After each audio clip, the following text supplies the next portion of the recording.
Muy buenas tardes, buenas noches, dependiendo desde dónde nos escuchen. Sean bienvenidos una vez más a una nueva transmisión en directo. Aquí conmigo estamos tratando siempre temas de salud mental, de bienestar emocional. Entonces les doy la bienvenida a todos quienes se van conectando. El día de hoy tenemos un tema muy especial, muy importante que lo vamos a tratar con una querida colega que es experta en estos temas de terapia cognitivo-conductual y en especial ha manejado mucho lo que es la ansiedad por medio de la terapia cognitivo-conductual. Entonces, mi colega es Melissa Adalia. Vamos a ver si ya se encuentra por aquí para darle la bienvenida.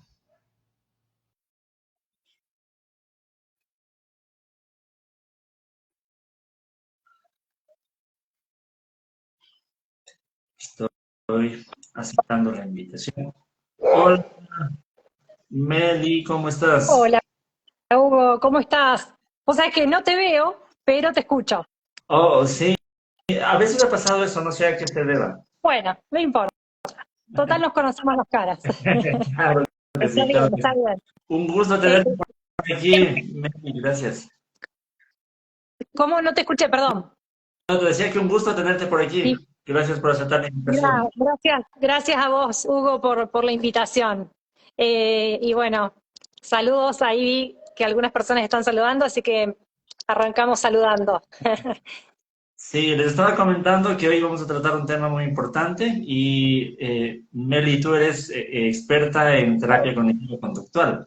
De pronto les decía a las personas que siguen mi cuenta, que tal vez no te conocen, Melissa Adalia es licenciada en psicología, tiene capacitaciones en terapia cognitivo-conductual, terapia sistémica, psicología positiva, ¿no? De hecho, nos hemos conocido en Bipositive, también Así es. aprendiendo psicología positiva, psicología laboral, ¿no? Y bueno, y entre más cosas. No sé si, Meli, quieres presentarte también un poquito para las personas que no te conozcan, tal vez.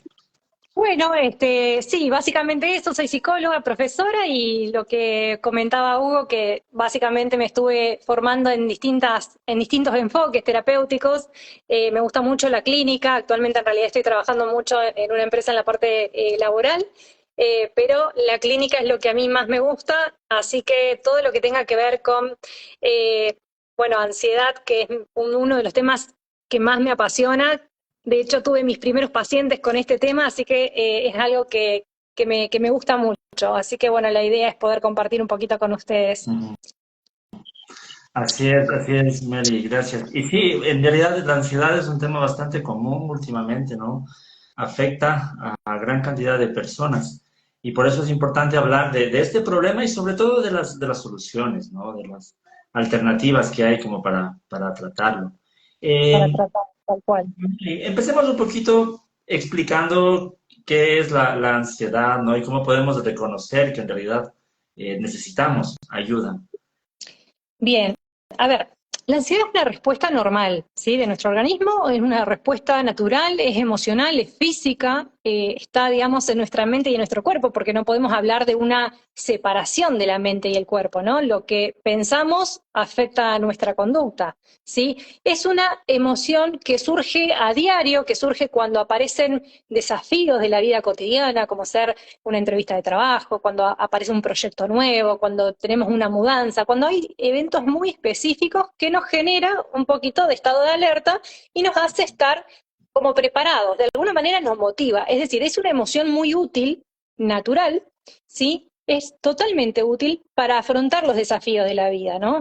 Y también nos impulsa a la acción, nos motiva. Eh, ¿Cómo la podemos reconocer? Primero que la ansiedad tiene síntomas físicos, psicológicos, ¿sí? Emocionales, cognitivos y conductuales. Justo el nombre de la terapia, cognitivo-conductual, ¿no? Y podemos, ¿cómo reconocerla a la ansiedad? Por ejemplo, cuando nos sentimos nerviosos, tensos, ¿sí? Cuando tenemos palpitaciones, sudoración, o eso a nivel físico, a nivel emocional ya aparecen los miedos, la sensación de que algo va a pasar algo malo va a ocurrir, confusión puede ser, falta de concentración. Y a nivel cognitivo, ¿qué son las cogniciones? Son los elementos de la conciencia, son los pensamientos, ¿no? Pueden ser pensamientos que se anticipan al futuro de una manera catastrófica, podríamos decir. Son pensamientos un poco distorsionados de la realidad. Entonces, por ejemplo, pensamos que si me sale mal este trabajo, me van a echar, ¿no? Son pensamientos anticipados hacia el futuro de cosas que todavía no ocurrieron. ¿Y qué me genera? Conductas generalmente evitativas. Cuando yo tengo un miedo específico, supongamos que tuviese un miedo a hablar en público y pienso en mi mente que soy incapaz, que soy incompetente, entonces se me activa el miedo. Y a nivel conductual, ¿qué hago? Evito la conducta, evito enfrentarme a la situación de, por ejemplo, hablar en público. Entonces está la ansiedad asociada a distintas áreas que nos componen a nosotros como seres humanos. No solamente la mente, sino el cuerpo. Yo siempre hablo de 4 patitas, de una mesa de 4 patas, ¿no? La física, la mental, la social y la espiritual. Estas 4 patitas que nos componen, ¿sí? Se van uniendo y se van relacionando unas con otras y se van influyendo. Si yo me siento mal físicamente, y probablemente voy a estar preocupado. Si yo tengo una preocupación y tal vez me afecte a nivel físico, tengo un dolor de estómago, un dolor de cabeza. Eso es más o menos la ansiedad normal, ¿no? Bueno, la ansiedad normal, podríamos decir, y cómo la podemos reconocer con esos síntomas. ¿Mm? Sí, eso es importante, esto que comentas, que es una reacción normal, ¿no? Es una emoción natural en el ser humano, a veces Exacto. hasta para supervivencia, porque hay pacientes que vienen a consulta y dicen, me dijeron que la ansiedad no se cura y estoy preocupado por eso. Y les digo, claro que esto no se cura porque es una emoción natural. Lo que Exacto. podemos aprender es a gestionar la ansiedad y entender también que no es lo mismo decir tengo ansiedad a tengo un trastorno de ansiedad, ¿no? Porque ahí ya viene el componente cognitivo que tú decías, que a veces nos anticipamos al futuro, de pronto ya está como más distorsionado y estamos siendo muy catastróficos y adivinando el futuro.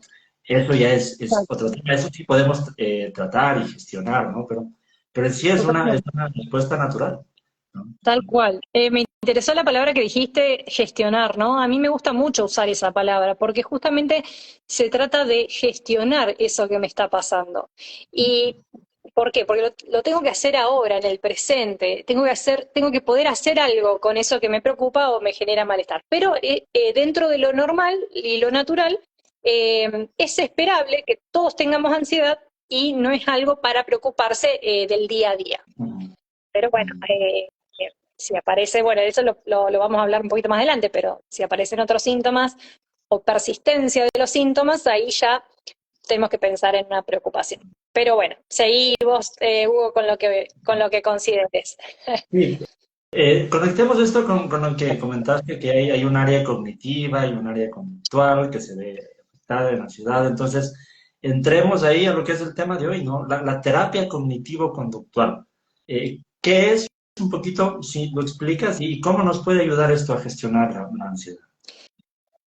Bien, a ver, hay distintos enfoques terapéuticos y la terapia cognitivo-conductual es una de las terapias de mayor evidencia científica para tratar la ansiedad. La ansiedad siempre, la ansiedad patológica o las preocupaciones, digamos, se pueden trabajar en terapia y se tienen que trabajar en terapia. Es la forma de abordar y de tratar terapéuticamente a la ansiedad. ¿Por qué? A ver, en la ansiedad tenemos una base que son los pensamientos, ¿sí? Y las emociones que afectan a la conducta, como decíamos hoy, y por lo tanto nuestra manera de relacionarnos con las personas, con nuestro entorno, en el ámbito laboral, en el ámbito familiar, con nuestras amistades, en fin, en todos los ámbitos en los que nos rodeamos, con nuestra pareja, en fin. Entonces, si yo pienso algo catastrófico, algo negativo, empiezo a preocuparme anticipadamente sobre cosas que no ocurrieron y eso está en mi día a día y voy a tener sensaciones muy molestas, ¿no? De tal vez miedos, tristezas y si no las encauzo de alguna manera, me puede traer consecuencias. Y la terapia cognitivo-conductual justamente se trata de trabajar con los pensamientos que abruman, con esos bucles de pensamiento que aparecen de manera automática muchas veces, de manera intrusiva. ¿Y qué hace la terapia cognitiva conductual? Ayuda a reestructurar esos pensamientos, esos patrones de pensamiento, para poder tener pensamientos más objetivos y más equilibrados. Cuando yo paso de tener pensamientos disfuncionales, negativos, a tener pensamientos más funcionales, equilibrados, empiezo a tener mayor equilibrio emocional. ¿Sí?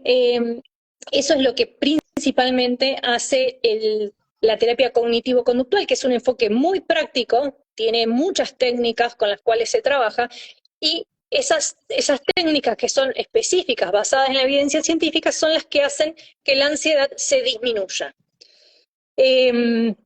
¿No? Por ejemplo, puedo pasar de pensar, si si me va mal en esto voy a ser un fracaso, a pensar, bueno, puedo cometer errores, el hecho de que cometa un error no significa que vaya a ser un fracaso, ¿no? Es decir, pasar el pensamiento catastrófico a algo más funcional. Esto explicado muy a grandes rasgos de cómo se trabaja en la terapia cognitivo-conductual. Se enfoca en reestructurar los pensamientos. Claro. Esto es algo que llamamos a veces también las distorsiones cognitivas, ¿no? Exacto, Y exacto. cuántas emociones que no deberían estar, ¿no? Que parten de pensamientos irreales, de cosas que nos imaginamos, ¿no? Como tú decías, cuando estamos adivinando el futuro, estamos todo viendo catastróficamente. Me topo muchos casos, no sé, a ti en la consulta, que solamente con ayudarles a los pacientes a identificar una distorsión o una creencia negativa ya cambia todo su mundo, ¿no? Y Es ayudarle a impresionante. identificar cómo están a veces leyendo el pensamiento de otras personas. Y hay problemas de una pareja porque el uno está tratando de leer el pensamiento del otro, imaginándose lo que el otro piensa y ya se daña sus emociones por eso, ¿no? Por lo que va a pasar. Y sí, entonces la terapia cognitivo-conductual es clave en llegar a la fuente, al pensamiento, ¿no? La creencia que da origen a la emoción. Y, Exactamente. y- Eh, uh-huh. hay ejercicios, obviamente, que se tratan específicamente ciertas técnicas. ¿Cuáles dirías tú que son las técnicas más efectivas o las que más usas tú en terapia, de la terapia cognitivo-conductual? Bueno, técnicas en la terapia cognitivo-conductual hay un montón. Hay muchas, muchas técnicas, hay muchas efectivas. Voy a hablarles de algunas como para que pensemos y ejemplifiquemos y para que tengan una idea de cómo se puede llegar a trabajar. Acuérdense que este es un vivo, es muy poquito tiempo, así que no vamos a poder hacer una terapia acá, ¿no es cierto? Pero es interesante que conozcamos de qué se tratan algunas de estas técnicas. Primero, hay varias, como decíamos, hay una que se llama registro de pensamientos, en la que se ayuda al paciente en el medio de la terapia de una manera guiada, por eso no lo puede hacer completamente solo, eh, donde se establece una tabla y la persona va poniendo sus pensamientos, estos pensamientos que son automáticos, intrusivos. Primero se imagina una situación que le pasa, supónganse, a ver, tal persona pasó enfrente mío en la calle y no me saludó. Esa fue la situación. Simple, concreta, al punto. Bien, ¿cuál fue mi pensamiento? Mi pensamiento no me saludó porque me rechaza, porque no me quiere. Ese puede ser un pensamiento distorsionado. La persona, después de poner el pensamiento que tuvo, tiene que poner la emoción que le causó esa situación y ese pensamiento y qué le generó. Si se sintió rechazado, ¿qué le puede generar? A ver si estoy leyendo algunos comentarios. ¿Qué le puede generar a una persona si piensa que una persona que estaba pasando por la calle no la saludó? Se siente rechazada y a partir del rechazo, ¿qué puede sentir? Un poco de tristeza, tal vez, un poco de miedo. Bueno, eso lo va escribiendo y después pone un pensamiento alternativo a, esa, a, a ese pensamiento inicial que tuvo. Bueno, tal vez el pensamiento no tendría que ser no me saludó porque no me quiere. No me saludó porque tal vez no se dio cuenta, tal vez no está viendo bien. Hay muchas personas que pasan por la calle y tienen algún problema de visión y no ven bien.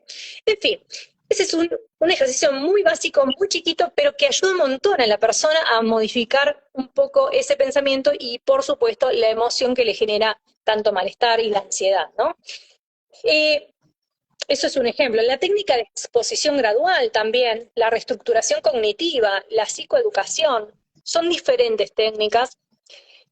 La psicoeducación se trata un poco de esto, de explicarle a la persona en qué consiste la ansiedad, ¿no? Yo recuerdo que tuve una paciente que fue, digamos, a mi consulta después de haber pasado por 3 terapias anteriores, donde ella trabajaba mucho sus problemas de la infancia, sus vínculos, pero ¿qué le sucedía? No podía salir a la calle. No, ella era una persona muy sociable, muy amiguera, se dice acá, y no se animaba a salir a la calle. Llegó un punto que no podía ni siquiera ir a la esquina de su casa a comprar algo, ¿no? Que necesitaba y que era súper necesario. Entonces ahí la empezó a afectar cotidianamente y de manera intensa. Eh, ¿Qué pasó? Eso era ya un trastorno, ¿no? Porque hablamos de ansiedad normal, pero podemos hablar de trastornos de ansiedad. Y eso era una agorafobia, ¿sí? Un temor a salir a la calle, a exponerse frente a situaciones de las cuales por ahí tal vez sentía que no se iba a poder escapar o que alguien, si se descomponía, no le iban a poder ayudar. Esas eran sus sensaciones, sus molestias. El solo hecho de haber hecho psicoeducación y de transmitirle a la persona que la ansiedad no iba a ser más que esas sensaciones de molestia y que no se iba a morir y que no se iba a volver loca, porque esos son muchos de los síntomas también, ¿no? El miedo a morir, el miedo a volverse loco. Y el solo hecho de explicarle eso fue suficiente como para que ella baje un poquito y comprenda el mecanismo y el funcionamiento de la ansiedad. La psicoeducación es fundamental, eso por un lado. No sé, Hugo, si quisieras hacerme alguna preguntita en relación a eso, o paso a alguna técnica en particular, alguna otra. No, esto que estás comentando es muy valioso y son las principales técnicas.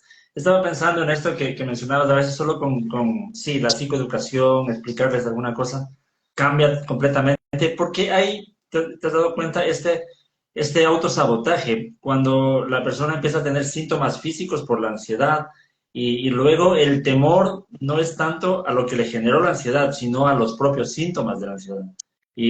Porque Ya, piensa que va a morir, porque piensa que le va a pasar algo, que está mal del corazón, porque está con taquicardia.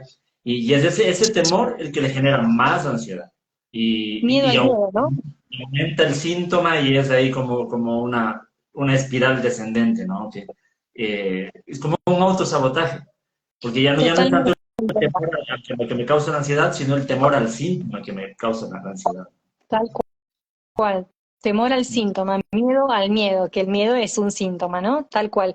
Ahí una participante, Mili, dice, la película Intensamente describe bastante gráfico cómo se manifiesta la ansiedad. Creo que dice la ansiedad, no sé si alcanza a ver. Cómo se manifiesta la emoción, que es clave abrazarla y aprender cómo la manejamos. Muy interesante esto, ¿no? Esto de poder abrazar la emoción, transitarla, ¿no? Esto es muy, muy interesante lo que está diciendo porque también implica permitirse transitar esa emoción que es molesta, ¿no? Y que no tiene que ver conmigo, tiene que ver con una situación externa que viene y aparece y bueno, tengo que poder trabajarla. Eh, no me va a hacer más. Sí, perdón. ¿Has visto la película Intensamente? Sí, la vi. Es buenísima, es muy, muy buena. Las dos, Grafica un ¿cómo montón. tratan el tema de la ansiedad en las Es, dos? es muy buena cómo grafica toda la sintomatología. Y se trata, bueno, de una adolescente, para quienes no la vieron, que empieza a tener todos los cambios físicos, hormonales propios de la edad, ¿no es cierto? Y va teniendo diferentes situaciones que la hacen exponer a situaciones temidas y ella se va enfrentando a ellas con miedo, pero lo va haciendo y bueno, termina logrando superarla. Pero bueno, es para que la vean aquellos que no la vieron. Es muy interesante. Me habías preguntado, Hugo, las técnicas más efectivas. Bueno, estas dos son unas, hay muchísimas, como decía hoy. La técnica de exposición gradual es muy útil para trabajar los miedos. No para todos, como ser, por ejemplo, los traumas, porque los traumas son más amplios, digamos, en su tratamiento, pero sí para todos los miedos en general, la técnica de exposición gradual es bastante efectiva. Yo recuerdo haber tenido un paciente que tenía una fobia a las palomas. Y él en su momento trabajaba las causas, veía un poco su pasado, y si bien es importante saber las causas, no es lo que va a hacer que la persona se recupere. Sí, había una causa real, el abuelo de él lo había llevado al Palomar, acá en Argentina, y a jugar, y al día siguiente el abuelito fallece, y cuando fallece, bueno, el niño evidentemente tuvo un mecanismo de asociación en ese momento que le generó un estímulo condicionado y a partir de ahí empezó a tener miedo a las palomas, pero él no lo había identificado a eso como causa hasta que lo pudimos trabajar y lo identificó. Pero la causa o conocerla no fue suficiente. Tuvimos que trabajar mucho en exposición gradual para que él pudiera salir adelante y dejar de tenerle miedo a las palomas. Porque tal vez no era una preocupación terrible tenerle miedo a las palomas, pero tal vez no podía pasar mucho por algunas calles donde había mayor frecuencia de palomas, ¿no? Entonces, tal vez no podía ir al supermercado porque en el árbol de la esquina había muchas palomas y él necesitaba ir a ese supermercado para comprar X cosas. Y tuvimos que trabajar mucho la exposición gradual, primero en la terapia, con una exposición imaginaria, en vivo, con una pluma tuvimos que trabajar, tuvimos que ir exponiendo en imaginación a la situación, de la situación a la persona, al paciente, de cómo él iba a tener que ir afrontando o ir exponiéndose a la situación temida o de peligro que era encontrarse con una paloma, pero de una manera gradual. Primero la plumita. La plumita de lejos le generaba mucho malestar. Después un poquito más cerca y así se va exponiendo a la persona, pero tiene que ser un tratamiento que se hace con un profesional de la salud mental, se hace controlado, se hace regulado, no se puede hacer solo, porque si exponemos a la persona a un momento de mucha ansiedad que lo abruma y no tiene una regulación emocional posterior, es muy probable que la fobia se incremente, ¿no? Entonces se va trabajando muy paulatinamente con la persona. Y bueno, lo pudo superar y bueno, pudo ir hasta con la novia a la Plaza de las Palomas a sentarse a tomar algo ahí, ¿no? Ujú. No era algo que tenía que hacer sí o sí, pero era algo que lo pudo lograr y estaba muy, muy contento de haber podido superar eso.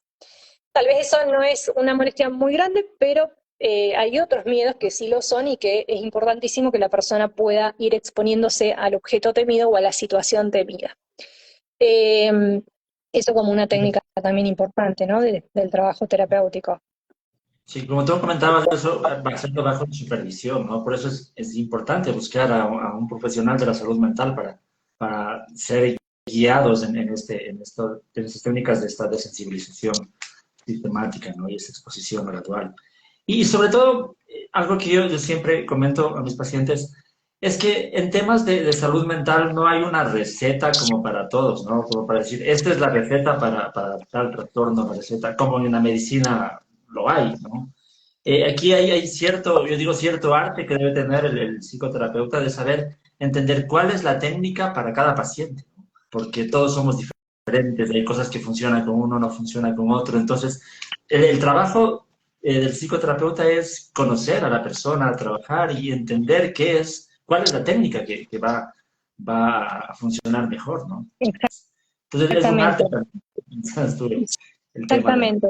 psicoterapia. Bueno, me hiciste acordar, primero hay una persona, Sofía, dice qué técnica podría funcionar para controlar un ataque de ansiedad. Y lo leo porque lo asocio a esto mismo que estás comentando, Hugo, porque un ataque de ansiedad, un ataque de pánico, no necesariamente se trabaja exactamente de la misma manera con un paciente que con otro, justamente por lo que vos mencionabas respecto de que somos personas totalmente diferentes y una técnica tal vez a una persona le funciona y a otra no le funciona exactamente la misma, ¿no?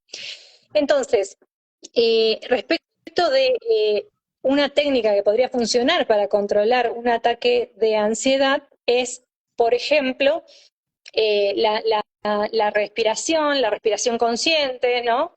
Que la podemos ver un poquito ahora, pero eso puede servir para una persona. Y para otra persona, por ejemplo, en un caso que tuve, me funcionó muchísimo el desarrollo de la asertividad, trabajar la asertividad.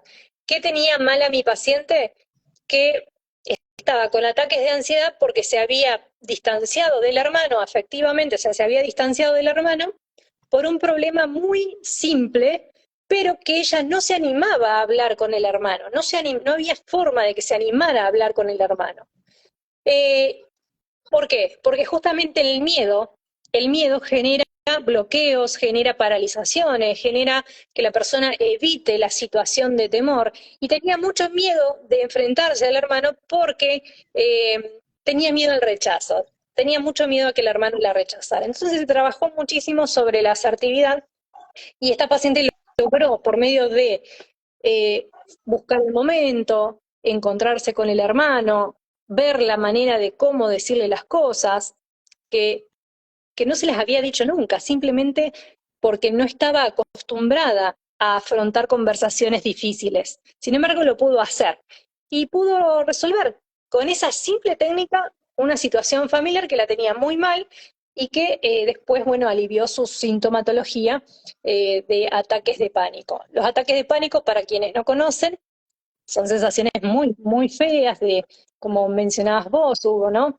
Taquicardia, sudoración, sensación de ahogo, que me siento que me voy a morir.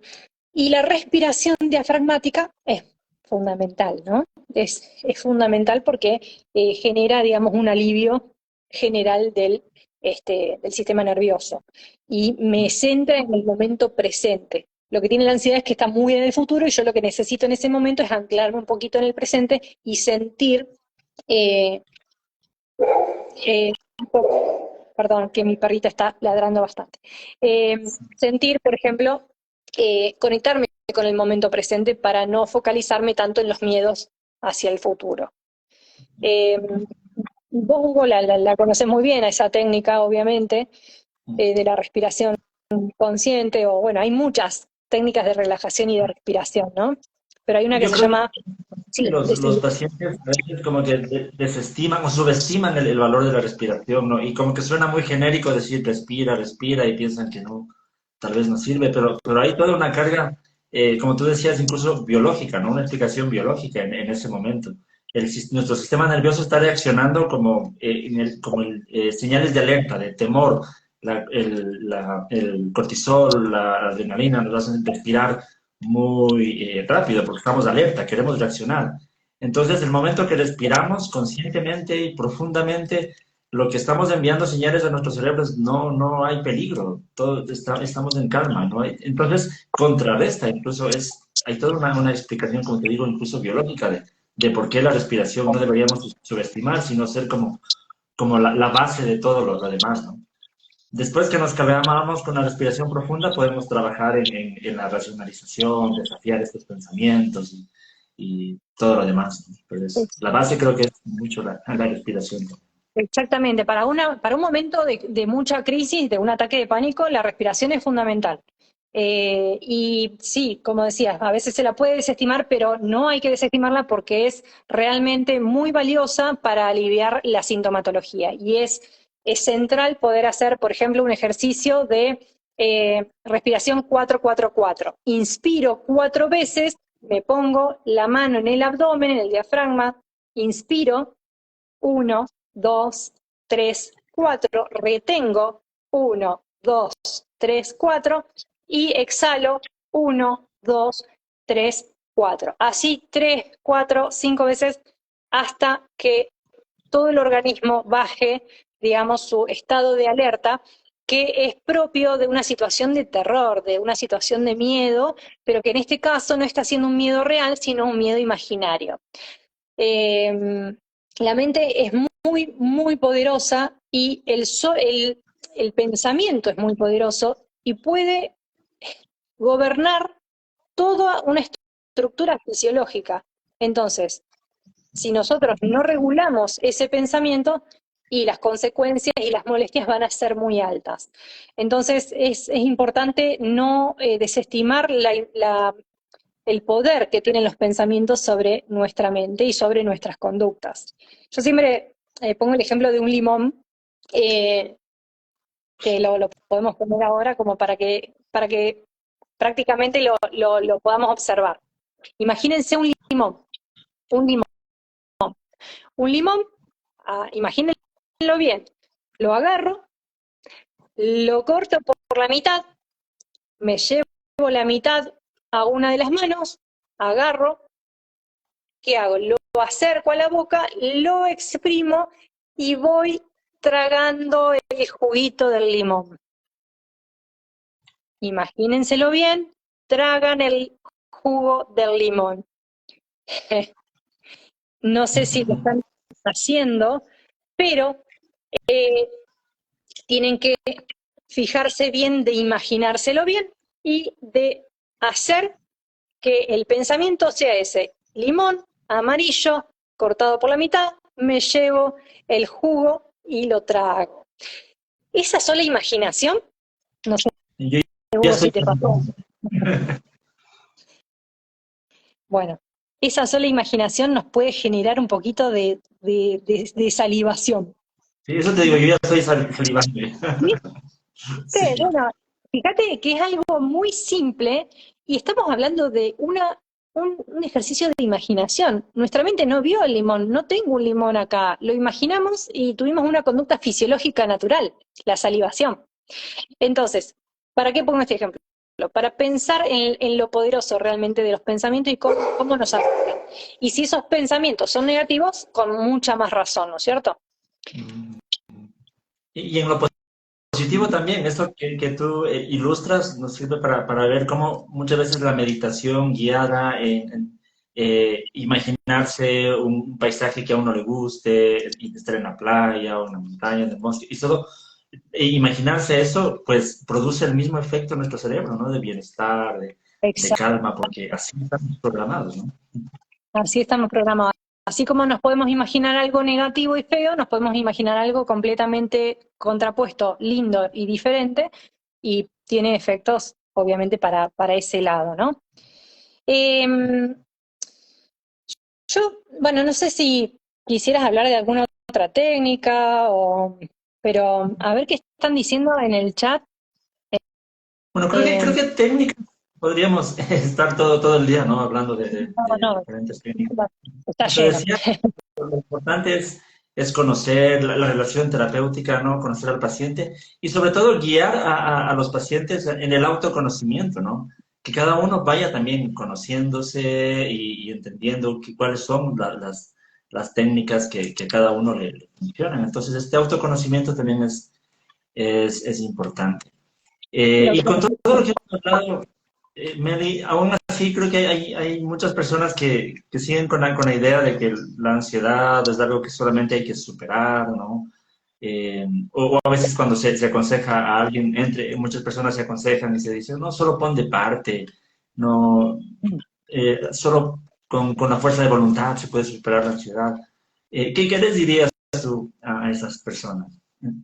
Bueno, habíamos hablado de la ansiedad normal y también tenemos la ansiedad patológica. Cuando la ansiedad empieza a ser muy persistente, frecuente, y empieza a generar complicaciones en todos los ámbitos de la vida de la persona, y ya no podemos hablar de algo simple, hay que prestarle atención, es un indicador de que algo no está funcionando bien.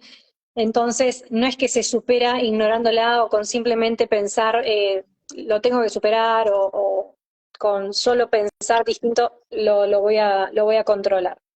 A veces, incluso en el, a ver, en las ganas, en el deseo de superar algo, usamos técnicas propias que a veces parece que funcionan, pero en realidad están incrementando los síntomas y no sabemos que es así. Entonces, por ejemplo, ¿qué sucede? Tenemos un miedo determinado y evitamos afrontarlo, huimos, que es una respuesta natural del miedo, por supuesto, naturalmente vamos a evitar, vamos a huir, pero eso muchas veces incrementa el temor y por lo tanto la ansiedad y todos los síntomas que aparecen asociados a la ansiedad. Eh, entonces, hay técnicas específicas que son profesionales, que son guiadas y el alivio de la ansiedad es real, pero tiene que ser encausado bajo técnicas que son específicas, como las que nombraba y otras tantas que no nombramos, pero la terapia ayuda a conocer no solamente la raíz del problema, sino esas técnicas que ayudan a soliviar toda la, toda la sintomatología que genera mucho, mucho malestar. Se reduce mucho el impacto que tiene la ansiedad en la vida cotidiana. Hay personas que no salen de sus casas por tener una agorafobia. Hay personas que tienen ataques de pánico todos los días. Hay personas que tienen un trastorno obsesivo compulsivo y están tal vez no pudiendo salir de la casa porque se tienen que duchar 6 veces. Es decir, cuando empieza a afectar la vida diaria de la persona, eh, ahí hay que tomar conciencia y buscar la ayuda profesional que se requiere. Así como en su momento, cuando se nos rompe el auto, vamos al mecánico, cuando tenemos un problema en los dientes, vamos al dentista, cuando tenemos ansiedad, tenemos que ir al psicólogo especialista, digamos, en el tema. Eh, Eso, ¿no? Es un espacio, además, la terapia es un espacio seguro, es un espacio que está atravesado por la confidencialidad, eh, y son con técnicas validadas a nivel científico, ¿no? Sí. Y sobre todo hay una importancia de saber identificar cuándo es una ansiedad pues normal, como lo estábamos hablando, y cuándo ya se requiere atención en esto, ¿no? Es importante saber identificar. Yo siempre suelo poner este ejemplo a mis pacientes, les digo, si imagínense ustedes que salen de su casa y van a un lugar que es muy peligroso en su ciudad, que saben que es peligroso, es en la noche, están caminando solos y de pronto una persona se acerca corriendo, obviamente lo primero que vamos a sentir es temor, ¿no? Y ese temor es de supervivencia, porque estamos en un lugar que no es seguro, es peligroso. Aparte de eso, estamos solos y es de noche. Entonces, si la persona viene corriendo hacia nosotros, el temor nos va a hacer reaccionar y también salir corriendo o buscar ayuda. Pero si es que nosotros salimos de nuestra casa, estamos cerca de nuestra casa, en un lugar seguro, y es en pleno día, y solamente vemos a una persona que camina hacia nosotros y sentimos esa misma sensación de temor, pues ahí ya no es normal, el estímulo ya no amerita la emoción, la reacción, ¿no? Entonces ahí ya es, hay que preocuparse un poco, ¿no? ¿Por qué estoy reaccionando de esa manera? Hay que saber identificar esto también. Tal cual, tal cual. Bueno, hay un meme que la persona está sentada en un sillón y tal vez está teniendo un ataque de pánico y dice, le tengo que avisar a mi cuerpo que no me está persiguiendo un león, sino que estoy pensando que mañana tengo que ir a trabajar, supongamos, ¿no? Y el hecho de ir a trabajar, obviamente tiene una situación particular en el trabajo, de mucha tensión, de problemas laborales, pero no es que un león le está persiguiendo. No obstante, digamos, se hace hincapié en esto de que aunque esté pasándole eso, los síntomas realmente son abrumadores, son muy molestos, y si están siendo persistentes, están durando semanas o meses, y ahí sí ya me tengo que preocupar. ¿Vieron cuando se habla de las mariposas en la panza, cuando la persona se enamora al principio? Bueno, las mariposas en la panza, ¿no? Perfecto, genial, todo bien. Ahora, ¿qué pasa si esas mariposas en la panza siguen estando presentes por años? Y la verdad es que no es muy común y no sería muy normal que la persona esté experimentando esas mariposas en la panza, que en realidad es nerviosismo, es un estado de nerviosismo que se presenta a nivel físico, ¿no? que se extienda en el tiempo y que perdure y que sean muy molestos y que afecten la vida diaria de la persona, ya es un gran indicador para prestarle atención y para hacer la consulta pertinente con un profesional de la salud mental, en este caso con un psicólogo, y en algunos casos el psicólogo puede derivar a hacer un tratamiento con psiquiatra. No en todos los casos, pero, o sea, no en todos los casos se trabaja con psiquiatra, pero sí en todos los casos con psicoterapia con un psicólogo, profesional de la salud mental. Así es. Ahí Ángela preguntó si hay, no, mencionó físicos, síntomas físicos, sí, totalmente hay síntomas físicos en la ansiedad. Uh-huh. Sí. Yeah. Mary, aparte de las técnicas que hemos hablado de la terapia cognitivo-conductual, ¿qué cosas recomiendas tú en cuanto al estilo de vida, hábitos de las personas que deberían tener, ¿no? Como para prevenir y para tratar también si están viviendo esto? Bueno, por fuera de las técnicas específicas, concretas de la terapia cognitivo-conductual, yo, como hablé al principio de las 4 áreas que nos componen, considero que tenemos que tratar de tener un equilibrio en estas 4 patitas, porque cuando hagamos de cuenta que es una mesa de 4 patas y cuando se quiebra una, ¿qué pasa con la mesa? Empieza a tambalear, empieza a desequilibrarse. Entonces, a nivel social, tratar de tener adecuados vínculos, tratar de poder poner límites. A nivel físico, tratar de hacer actividad física, la que la persona considere que le resulte más útil, más agradable, que sea, digamos, acorde a sus horarios, para que tampoco le genere un factor de estrés más, ¿no? La idea es que pueda incluso disfrutar de esa actividad. La alimentación saludable, el comer frutas, verduras, tomar mucha agua, son elementos que, digamos, como son los elementos que nos componen, de alguna manera también genera un bienestar general en el ser humano, ¿no? El hecho de también poder a nivel mental cuidar nuestros pensamientos, lo que vemos, lo que miramos, lo que escuchamos. No es lo mismo estar mirando una película de terror que mirar tal vez un programa, no sé, eh, algo que me rinda, que me sea satisfactorio, que me resulte de aprendizaje, tal vez, por dar un ejemplo. Y la patita espiritual ya tiene que ver con, para muchas personas, con una creencia en un ser superior como Dios o con el estilo de vida, con un propósito de vida.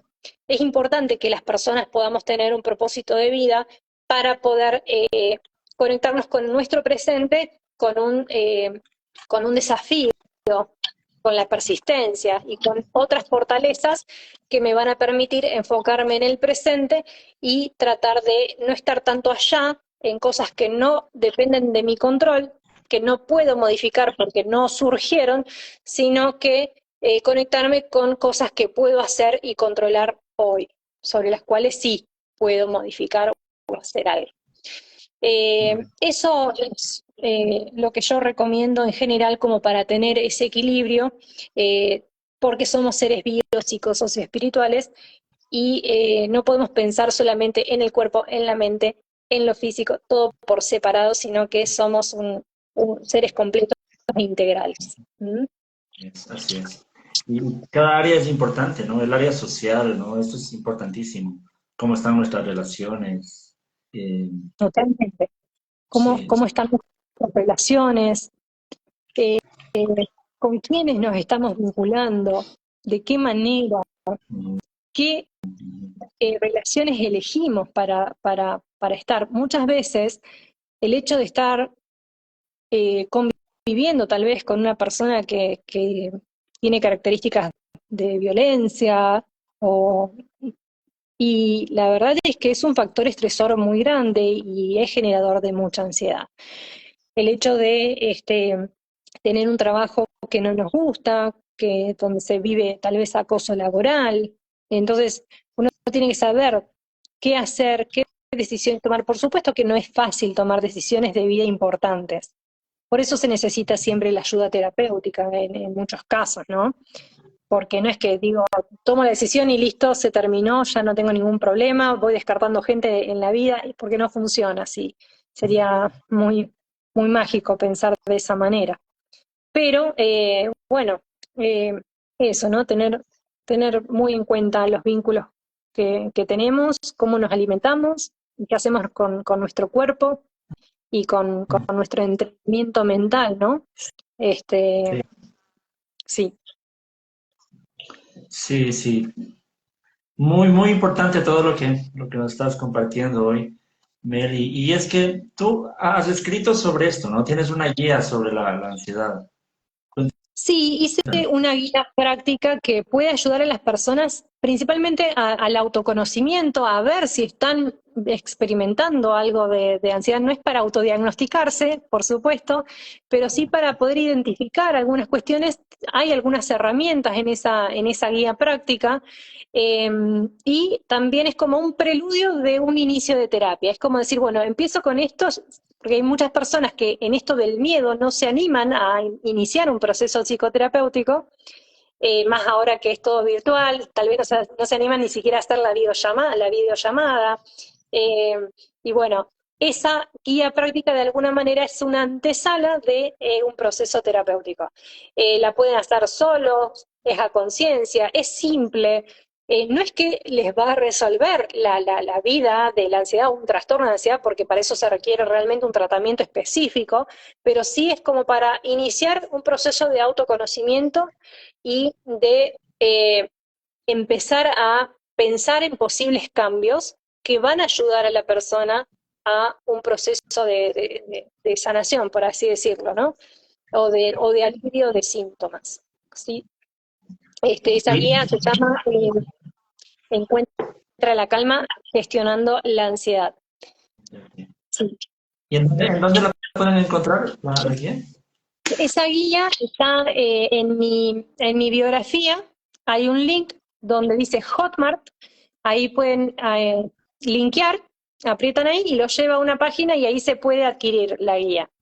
Este, es simple, tiene un valor bajo, digamos, y la puede adquirir, digamos, cualquier persona, digamos, que quiera generar este mínimo autoconocimiento para después iniciar un proceso terapéutico. Chévere. Entonces ya saben, si hacen clic aquí pueden encontrar la cuenta de Meli. ¿Cómo estás en las redes sociales?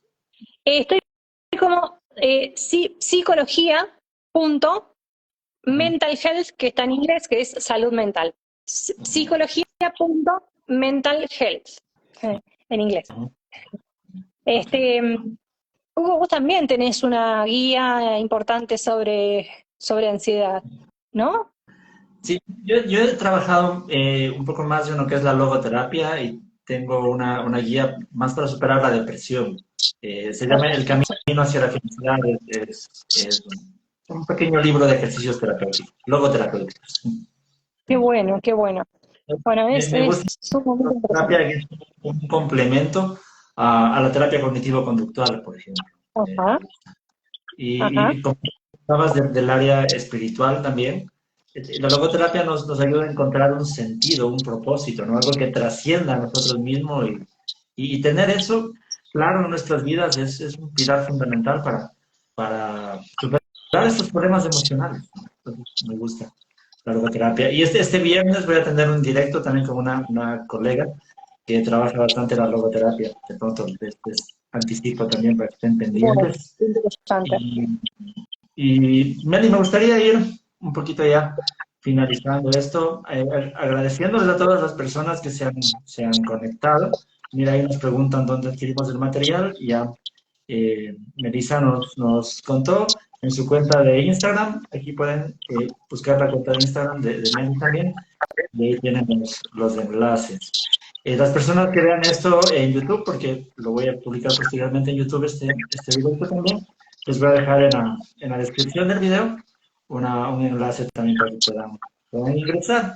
Entonces, muchas gracias a todos quienes se han conectado. Gracias a ti, Mary, por aceptar esta invitación a esta charla. Ha sido muy, muy informativa, ¿no? Entonces, ¿quieres comentar algo más? Algo más a las personas que nos han estado oyendo hoy? Bueno, primero agradecerte, Hugo, por la invitación. Sos un gran colega que bueno, tuve la oportunidad de conocerte en este ámbito de la psicología positiva, donde estamos aprendiendo en conjunto.